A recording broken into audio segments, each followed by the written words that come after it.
कैसे साधक अनजाने में फंस जाता है। तीसरा नेत्र, जहां साधना नहीं विवेक निर्णायक होता है। आपके लिए प्रवेश चेतावनी, अगर साधना के मार्ग में आपको कोई आकृति दिखे, कोई आवाज बुलाए, कोई स्वयं को मार्गदर्शक बताए, तो तुरंत रुक जाइए, क्योंकि यह तीसरा नेत्र नहीं, ब्रह्मलोक का द्वार हो सकता है। अध्याय 1, ब्रह्मलोक क्या है? शास्त्र इसे कहते हैं भूवर लोक का सूक्ष्म प्रतिबिंब। यह न तो स्थूल जगत है, न निश्चयात्मक आध्यात्मिक लोक। यह एक मानसिक ऊर्जात्मक क्षेत्र है, जहां कल्पना, अधूरी साधना, अहंकार, ऊर्जा असंतुलन मिलकर झूठे अनुभव रचते हैं। अध्याय 2, भूतलोक का अर्थ गलत समझा गया। साधकों, भूत का अर्थ केवल प्रेत नहीं, तंत्र में भूत का अर्थ है जो अधूरा है। अधूरी इच्छाएं, अधूरा अहंकार, अधूरी साधना, यही भूत बन जाते हैं। इस लोक में साधक को लगता है मैं चुना गया हूं, मुझसे कोई बात कर रहा है, मुझे विशेष ज्ञान मिल रहा है। यहीं सबसे ज्यादा गिरावट होती है। अध्याय 3, 6 संकेत कि आप ब्रह्मलोक में प्रवेश कर चुके हैं। पहला, डर के साथ अनुभव। तीसरा नेत्र शांति देता है। ब्रह्मलोक भय पैदा करता है। अगर अनुभव के बाद घबराहट, बेचैनी, मन अस्थिर तो सावधान। दूसरा, अनुभव दिखाने की तीव्र इच्छा।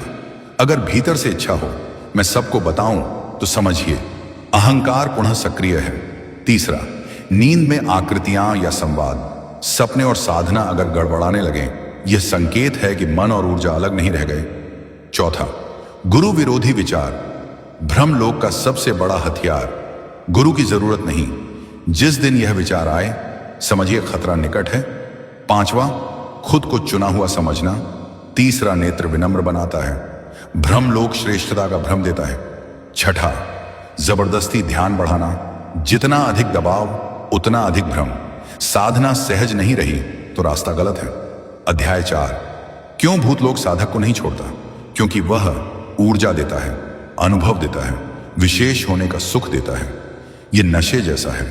साधक सोचता है मैं आगे बढ़ रहा हूं, पर असल में वह घूम रहा होता है। अध्याय 5, सबसे खतरनाक स्थिति, जब साधक कहता है मुझे सब पता है। यहीं से मानसिक असंतुलन, कट्टरता, वास्तविकता से कटाव शुरू होता है। शास्त्र स्पष्ट कहते हैं ज्ञान का दावा अज्ञान की अंतिम अवस्था है। अध्याय 6, ब्रह्मलोक से बाहर निकलने का एकमात्र मार्ग, सिर्फ 3 उपाय। 1, साधना को सरल बनाइए। जप, श्वास और मौन कोई प्रयोग नहीं। दूसरा, अनुभवों को महत्व देना बंद करें। अनुभव आए तो देखें, पर पकड़े नहीं। तीसरा, सेवा और करुणा।